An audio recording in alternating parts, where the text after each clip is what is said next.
Bom dia, boa tarde ou boa noite, de acordo com o horário que vocês estiverem assistindo essa live, essa aula. Lembrando que hoje a nossa aula está sendo gravada, não foi possível disponibilizar ou fazer a live com vocês devido ao feriado de segunda-feira. Também não tivemos como reagendar, por isso estou gravando essa aula para disponibilizar para vocês no formulário. Como nós tínhamos combinado na aula passada, eu vou iniciar a aula fazendo aquela correção dos exercícios do Enem. A cada aula estou colocando alguns exercícios cobrados no Enem, para que vocês vão fazendo ali uma revisão. E, à medida que as dúvidas forem surgindo para resolver esses exercícios, vocês vão conversando com a gente, vão fazendo perguntas, e nós vamos tentar, na medida do possível, solucionar essas questões. O nosso tema de hoje é as diretas já e o processo de redemocratização brasileiro. Então, vou falar aí um pouco. Nós já tratamos, como o tema ditadura, nós já vemos trabalhando alguns dias, nós tratamos esse tema mais de uma vez com vocês, já falamos sobre a direta já. Vou retomar esse processo, falar sobre a primeira eleição pós-ditadura militar, após é uma eleição ainda não foi por voto popular, foi uma eleição indireta, escolhida pelo Congresso, e em 89, a primeira eleição após o golpe militar. Então, nós temos ali o período de 89, com a eleição de Fernando Collor, a disputa entre Fernando Collor e Luiz Inácio Lula da Silva, com vitória de Fernando Collor. Falar um pouquinho também sobre a queda de Fernando Collor, o primeiro impeachment no Brasil, e os movimentos sociais, o movimento estudantil conhecido por Cara Pintada. Aí também fala um pouquinho sobre o primeiro governo de Fernando Collor, o governo Fernando Henrique, o governo Lula, e um breve comentário sobre a primeira eleição de Dilma Rousseff. Ali paro por ali, porque daqui para cá eu acredito que vocês estão vivendo a história, né? Então, não se faz necessário um comentário maior sobre isso. Mas, se tiver alguma dúvida, vocês podem estar fazendo aí no decorrer da semana, quando vocês receberem essas aulas, se receberem esse formulário. À medida que for surgindo as dúvidas, por gentileza, pode estar questionando, ok? Só retomando, na nossa aula passada, nós falamos sobre as manifestações culturais, as resistências aos governos autoritários na década de 60 e 70, a MPB e o DOPS. Nós tratamos desse tema, não vou me alongar nisso. Falamos sobre as músicas famosas contra a ditadura militar, como os artistas utilizaram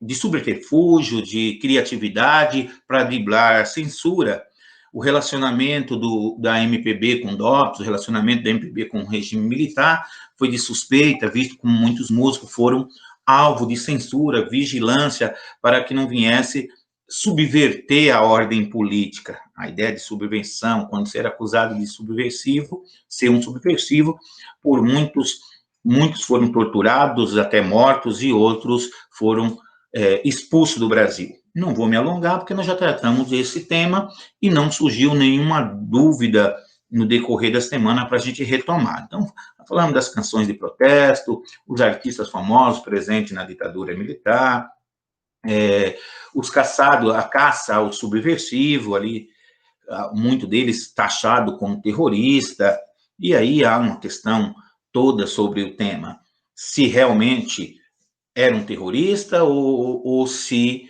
eram apenas alguém lutando por liberdade. A verdade é que houve excesso de ambos os lados. Houve, lógico, não dá para defender a ditadura militar, seria um louco se defendesse, mas na luta por volta da liberdade, também sabemos que houve excesso e muitos morreram, deram a vida aí pela liberdade, e outros defendendo o regime, mesmo que não fosse da vontade dele, mas muitos morreram dos dois lados. Lógico, quem levou a pior sempre não foram os militares, mas aí é assunto para muito debate. Falando também das torturas, o pau de arara, a forma de tortura, o quanto foi difícil essa fase da história brasileira. Então, na aula passada eu tratei sobre algumas questões que são cobradas no Enem, ali as questões mais cobradas, segundo reinado, governo pós-ditadura militar, era Vargas, República Velha, administração colonial, e assim eu escolhi algumas questões para colocar. A questão 6 tratava-se da Segunda Guerra Mundial. Esta guerra, de fato, é uma continuação da anterior. Em discurso feito ao Parlamento em 21 de agosto de 1951, a afirmativa acima confirma a continuidade latente de problemas não solucionados na Primeira Guerra Mundial, que contribuíram para alimentar o antagonismo e levaram à eclosão da Segunda Guerra Mundial. Então, alguns historiadores eles vão tratar o tema como a Grande Guerra. Então, a Segunda Guerra Mundial foi uma continuação da Primeira. Entre os problemas identificamos o crescente nacionalismo econômico, o aumento da disputa por mercado, consumidores e por área de investimento, desenvolvimento do imperialismo chinês, da Ásia, com abertura para o Ocidente, os antagonismos astro-inglês em torno da questão Áustria-Lorena, a oposição ideológica que fragilizou os vínculos entre os países, enfraquecendo todo tipo de nacionalismo, a divisão da Alemanha, que levou uma política agressiva de explosão entre as questões.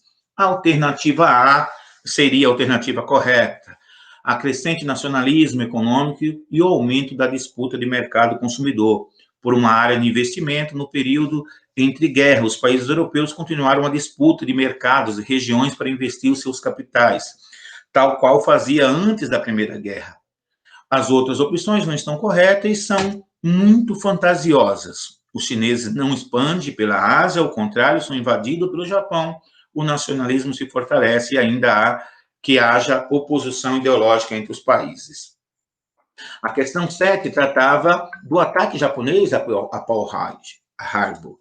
Então, como alternativa, defina sua área de projeção, o Japão passou a ter território constante com a China, a Rússia, área de atrito, passou a incluir os Estados Unidos quando os japoneses ocuparam a Manchúria em 1931, a seguir a China em 1937.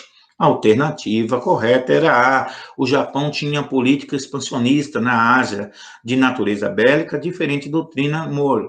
Na primeira metade do século XX, o Japão deixa de ser a postura de isolacionista e sai em conquista de territórios vizinhos, invadindo a Península Coreana e a China. Já a doutrina Monroe era uma teoria mais defensiva, em que os Estados Unidos não permitiam um ataque de um país europeu a um país americano. As outras opções não estão corretas, pois o Japão não se alia aos Estados Unidos nem à China com a Rússia. Na questão 8, sabendo-se que o compromisso assumido por Hitler em 1938, mencionado no texto acima, foi rompido pelo líder alemão em 1939, refere-se que, qual a alternativa da questão 8? Eu não vou ficar lendo todas, porque senão nós vamos perder muito tempo. Se surgir dúvida, vocês vão questionando. Foi o que eu falei com vocês na última aula. Lógico, se vocês estivessem presentes aqui, era mais fácil, mas não houve nenhum questionamento pelas redes sociais sobre essas questões. Então, levo a crer que vocês conseguiram responder aí com tranquilidade. Hitler mencionava o controle de mais território na Europa, além da região do Sudeste, dos Sudetos. Hitler queria conquistar toda a Europa e depois o mundo, assim reuniu a população germânica dentro da Alemanha. Era só o primeiro passo para cumprir esse objetivo. Essa era a alternativa. Na questão 9, Era a alternativa A maior invenção deste conflito foi as bombas atômicas lançadas sobre a cidade japonesa em agosto de 1945. Ocorrida pelo domínio das armas atômicas, existia desde o começo da década de 40. Os nazistas não tinham condições nem dinheiro para desenvolver armamento, pois tudo precisava ser feito desde pesquisa até os testes. Então, na questão 10, era a alternativa B, o país foi ocupado pelos Estados Unidos, União da República Socialista Soviética, e passou por um processo de desnazificação, mas teve ajuda econômica para sua reconstrução de ambos os países citados. Então, aí trata da questão da divisão da Alemanha após a Segunda Guerra Mundial, onde ela vai ser dividida entre Estados Unidos capitalista e União Soviética, União das Repúblicas Socialistas Soviéticas. O nossa aula de hoje, então, tem como tema o movimento Direta Já e a redemocratização brasileira. Vou tentar ser sucinto, e à medida que as dúvidas forem surgindo, vocês vão me questionando. O objetivo após essa aula é que os educandos devem estar aptos a compreender os motivos políticos e econômicos e sociais que ocasionaram o processo de redemocratização no Brasil, reconhecer as manifestações culturais brasileiras como forma de resistência aos governos autoritários desde a década de 60 e 60, relacionar o processo de redemocratização brasileira ao movimento de Direta Já. As habilidades estão de acordo com os objetivos, então, nós já tratamos desse tema, mas vamos lá. Direta Já. Direta Já foi um movimento civil de reivindicação por eleições presidenciais direta no Brasil, ocorrida de 1983 a 1984, março de 83 a abril de 84, aproximadamente. A possibilidade de eleições diretas para a presidência da República no Brasil se concretizou com a votação da proposta da emenda constitucional Dante de Oliveira, pelo Congresso. Entretanto, a proposta da emenda constitucional foi rejeitada, frustrando a sociedade brasileira. Ainda assim, os adeptos do movimento conquistaram uma vitória parcial em janeiro do ano seguinte, quando Tancredo Neves foi eleito presidente pelo Colégio Eleitoral. Então, Dante de Oliveira era um deputado que vai propor uma emenda constitucional que daria direito, voltaria às eleições diretas. Essa proposta vai ser rejeitada, mas é meio que costurado um acordo ali num processo de transição. Em janeiro, o Colégio Eleitoral elege Tancredo Neves, aí já não era mais um militar, um civil, para presidente da República, passar ali o processo de redemocratização. As Diretas Já vão ter lá manifestações em Brasília, diante do Congresso, aí vão ter diversos protestos. As maiores cidades do Brasil, em praticamente todas as capitais brasileiras, manifestantes das Diretas Já saíram às ruas para protestar o fim da ditadura. No Rio de Janeiro, cerca de 1 milhão de participantes se reuniram. Em São Paulo, mais de 1.700.000 manifestantes ocuparam o Vale do Anhangabaú, a maior concentração popular que o Brasil já teve ali na luta pelas Diretas Já. E aí nós vemos, depois da recusa da emenda constitucional, o Brasil ali vai passar por um processo de redemocratização, um período pós-ditadura militar. Ali, como se dá essa redemocratização?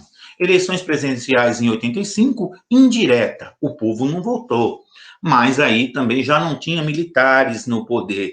Foi Tancredo Neves e José Sarney, que era o presidente e vice, contra Paulo Maluf. Em 15 de janeiro de 85, o Colégio Eleitoral escolheu Tancredo Neves com folga de 480 votos contra 180. Tancredo Neves vai vencer a eleição, mas não vai governar. Tancredo Neves aceitou o desafio de se candidatar à presidência da República com apoio de Ulisses Guimarães, uma grande personalidade desse período ali, das diretas, um dos idealizadores da Constituição brasileira, venceu as eleições sendo eleito no primeiro presidente civil mais de 20 anos no dia 15 de janeiro de 85. A posse estava prevista para o dia 15 de março, mas na véspera, Tancredo Neves foi internado no hospital de base em Brasília, com fortes dores abdominais. José Sarney tomou seu lugar interinamente depois de 7 cirurgias, veio a falecer em 21 de abril de 1985, aos 75 anos de idade, vítima de infecção generalizada. Então, Tancredo Neves, ele vai vencer as eleições, mas não governa. O governo Sarney vai de 85 a 90. O governo Sarney deu início à redemocratização do Brasil. Sarney assume o governo prometendo cumprir a proposta firmada anteriormente por Tancredo Neves. Ele, inclusive, permitiu as eleições para o prefeito naquele ano fosse realizada pelo voto popular. Sarney pegou um Brasil arruinados. Sarney pegou um Brasil arruinados. Os índices de inflação eram altíssimos, a população sofria com desemprego, miséria e dívida externa e interna, herdada pelo período militar, assolavam ainda mais o país. Então, os defensores da ditadura militar vão dizer que na ditadura militar não tinha corrupção, não tinha isso, não tinha aquilo, mas quem viveu aí ou conhece um pouquinho da história, estudou um pouquinho, vai ver que quando Sarney assume o Brasil, ele pega o país numa situação lamentável. E aí tem que tomar medidas extremas para tentar colocar um freio na inflação. A inflação no país estava num valor, numa altura inimagináveis. Para quem vive nos dias atuais, falar desse período, a inflação não dá nem para a gente imaginar.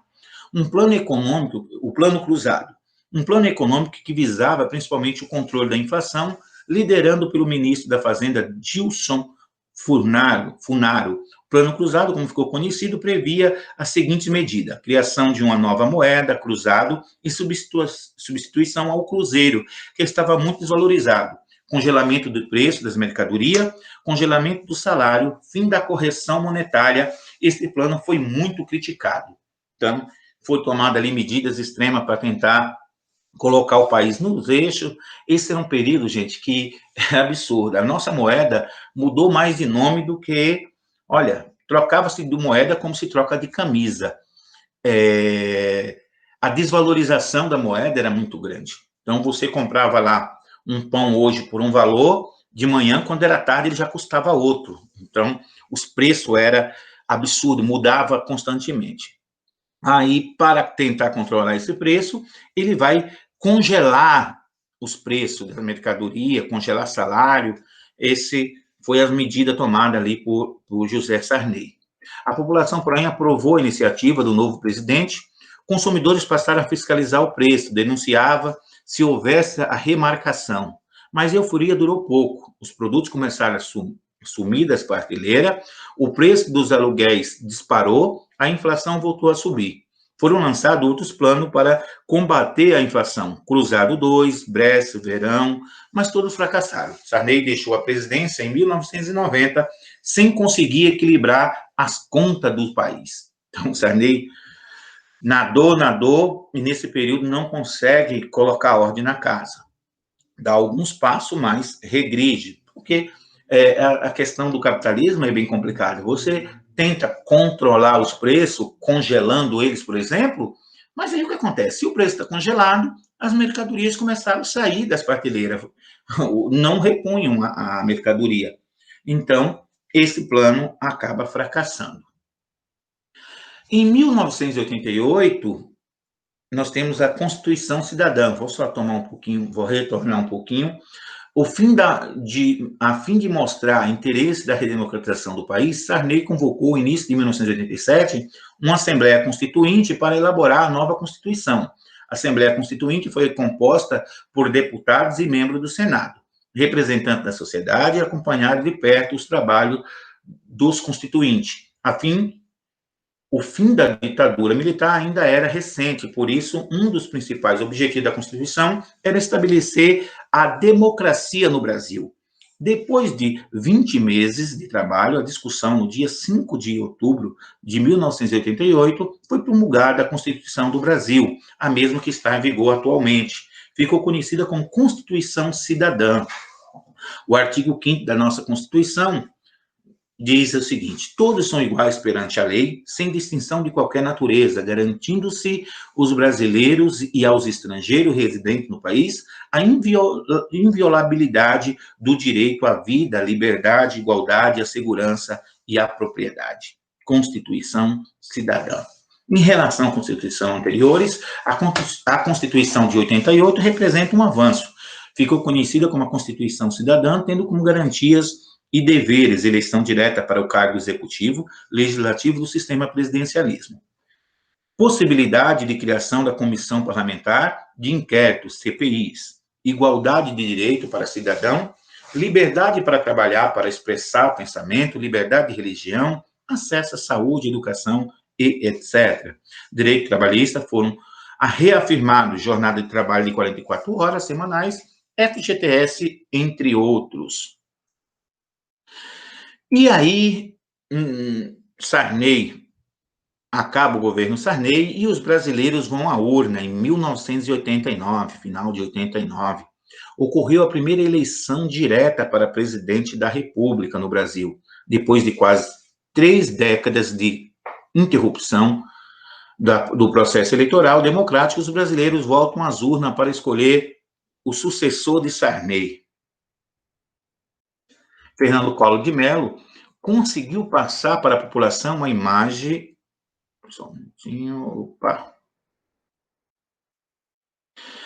A imagem de um político que lutava incessantemente contra a corrupção. Por conta disso, ficou conhecido como Caçador de Marajá. O Brasil, como sempre, em busca de um herói, atrás de um herói, de um salvador da pátria. Ou seja, uma referência à sua posição política a outros servidores públicos que recebiam um salário extremamente alto. Collor de Mello conseguiu ainda apresentar-se como um candidato das camadas populares mais pobres, que em sua campanha foram denominados de descamisado. Então, você imagina, um cara que é podre de rico, um dono de uma filial da Rede Globo, lá em Alagoas, ele se vende a imagem do pai do descamisado, né? Primeiro governo civil brasileiro eleito por voto direto desde 60. Foi também o primeiro escolhido dentro das regras da Constituição de 1988. Então, o governo Collor, no dia seguinte ao da posse, ele vai às urnas contra Fernando Henrique. Foi um processo eleitoral conturbado, a Rede Globo manipulou o debate, foi uma coisa bem esdrúxula, eu acredito que essa é a palavra. Então, o governo Collor, no dia seguinte da posse, o presidente lançou o seu programa o Plano Collor, consistia no confisco da poupança e congelamento dos preços de salário. Em seguida, tomou medidas duras para enxugar a máquina do Estado, demissão em massa de funcionários públicos e inserção de empresa, autarquias públicas. Então, Collor, se nós vivíamos um período de inflação, por outro lado, a poupança batia recorde de valorização. Então, tinha gente que vendia casa nesse período aí que a inflação estava alta, o povo vendia a casa e colocava o dinheiro na poupança, porque o rendimento era muito grande. Então, quando o Collor assume, ele vai confiscar as poupanças e congela o preço do salário, medida que Sarney já tinha tomado lá atrás com a congelamento, que não tinha dado certo. Plano Collor, confisco das contas bancárias acima de 50 mil cruzados novos, abertura das importações, entrada maciça de produtos estrangeiros, consequência, falência de empresa, desemprego, concorrência, importados. Então, o Brasil já tinha lá dificuldade, sempre teve dificuldade com as empresas nacionais. Com o Plano Collor, essas empresas nacionais faliram, porque a concorrência era desleal. Nossa moeda desvalorizada Então, os produtos importados ganharam ali o mercado nacional. Collor começa lá a ser denúncias de corrupção contra o governo Collor, vai trazer à tona um movimento chamado os Caras Pintada. O presidente Collor fez um pronunciamento em rede nacional de televisão pedindo apoio da nação. O presidente convocou a população a vestir as cores nacionais, verde e amarelo, e sair pelas ruas em resposta aos que acusavam. Então, denúncia de corrupção sobre o governo, Collor vai pedir apoio à população para sair na rua em defesa do seu governo, vestido de verde e amarelo. Acho que, não sei se tem alguma referência aí, se vocês lembram de algum movimento que pareça isso, que lembre disso, mas ali, no caso do Collor, o tiro sai pela culatra. No dia 16 de agosto, milhares de jovens tomaram as ruas das capitais, vestindo roupas negras, com o rosto pintado de verde e amarelo. Logo, a imprensa noticiou o movimento dos Caras Pintada. Então, Collor toma medida que desagrada setores da população. A mídia, que outra hora apoiava o governo Collor, vai se voltar contra ele e começa ali a apoiar os movimentos Cara Pintada. Foi, de certa forma, aí, dando visibilidade a esse movimento. E em maio de 1931, denúncia de corrupção que o esquema de PC Farias, que era em agosto de 92, o movimento dos Cara Pintada e a abertura da CPI de Comissão Parlamentar de Inquérito. Dezembro de 92, o impeachment. A Collor perdeu seus direitos políticos por 8 anos. Então, nesse movimento dos Cara Pintada, milhares de jovens vão à rua e conseguem derrubar um presidente.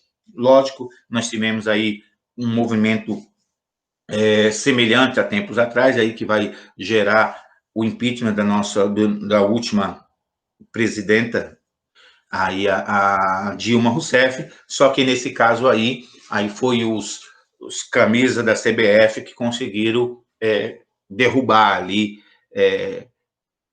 essa presidente.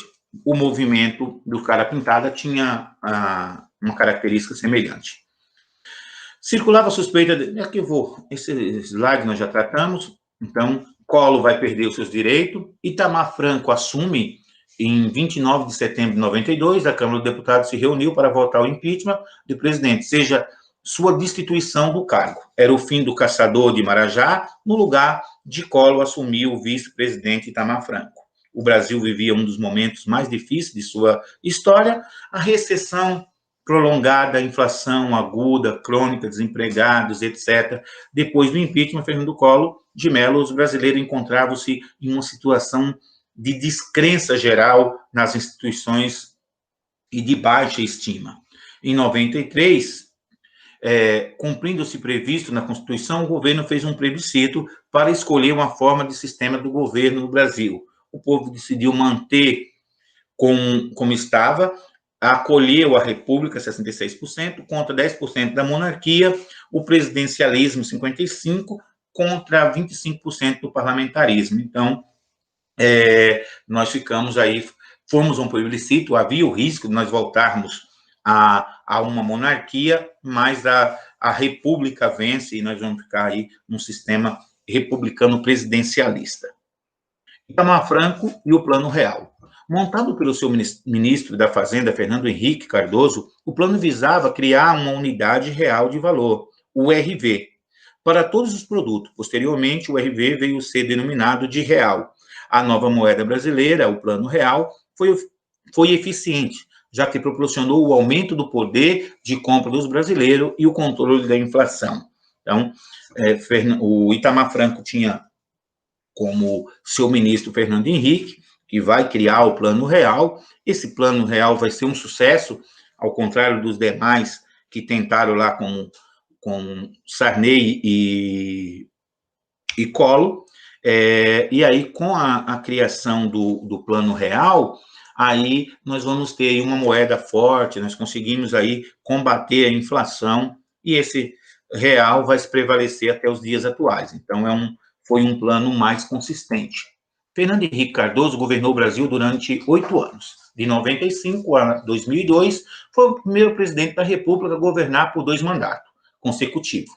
Só podia ter um mandato, Fernando Henrique costura ali acordos e consegue aprovar a reeleição. Em julho de 94, passou a vigorar a nova moeda do país, o real.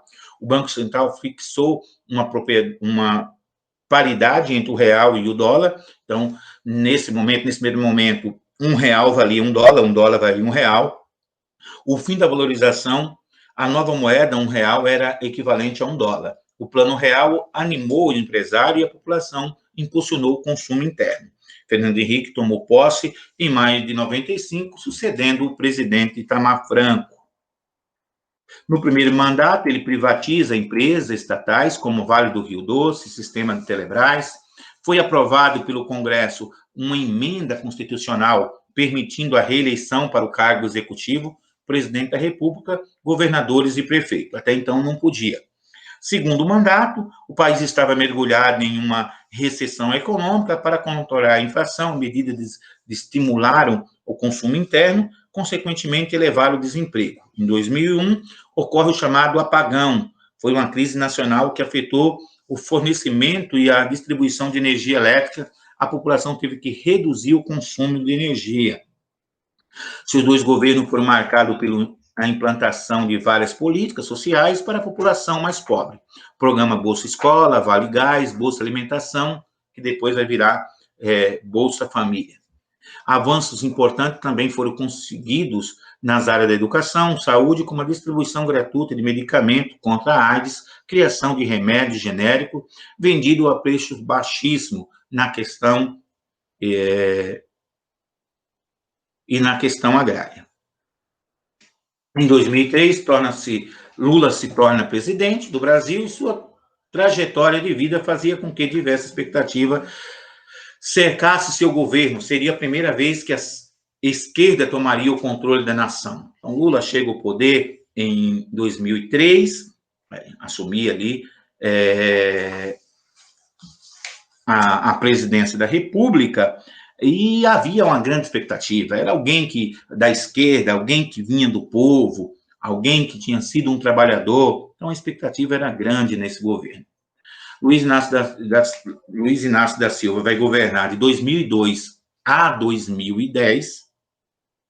O governo Lula empregava uma fatia do seu orçamento em programas de caráter social, como Bolsa Família, Programa de Erradicação do Trabalho Infantil, o PET, Luz para Todos, Brasil Alfabetizado, Educação de Jovens e Adultos, ProUni e o Enem. ProUni ou Enem.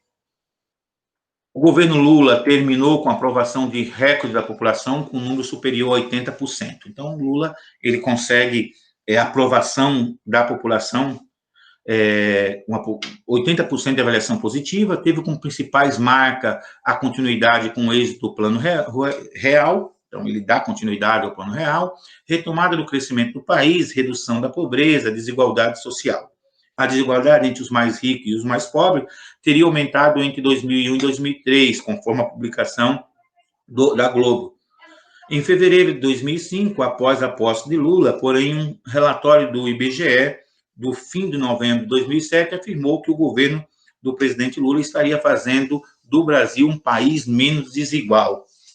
E aí, não é nem questão, não vou entrar nem no método de defender tal partido ou aquele, ou tal governo, ou não. Mas, com essa diminuição da desigualdade social, ali, a diferença entre o mais rico e o mais pobre, lógico que vai desagradar a classe mais rica, a classe dos poderosos, que tem o poder de influenciar, o poder de manipular, e com isso mudar ou tentar retomar as rédeas, né? O rico não queria perder a sua posição, os mais ricos. Dilma vai assumir o país com o lema "País rico é país sem pobreza". Com esse slogan, Dilma Rousseff é a primeira mulher a governar um país no dia 1º de janeiro de 2011. Em 121 anos de República do Brasil, o país elege pela primeira vez uma mulher para ocupar a presidência. Outros líderes políticos, como Heloísa Helena, em 2006, Marina Silva, em 2010, já haviam tentado se tornar a primeira mulher eleita a presidente na história do Brasil, mas sem grandes apoios de partidos. Não conseguiram chegar ao segundo turno. Dilma Rousseff torna-se a 14ª presidente da República do Brasil. E por aqui eu vou parando, porque, para que a aula não se torne muito longa, uma vez que vocês vão assistir posteriormente, e do governo Dilma para cá, eu acredito que vocês têm vivenciado a história, vocês têm feito parte dessa história e pode fazer um julgamento até melhor do que eu. Mas se caso surgir alguma dúvida, estou à disposição. Então, eu agradeço a paciência de todos aqueles que estão assistindo essa aula posteriormente. Sei que o ideal é nós contém a participação de vocês, mas essa semana não foi possível. Então, agradeço a todos e em breve, na nossa próxima aula, conversaremos. Se surgir dúvida durante a semana, estou à disposição. Um abraço a todos.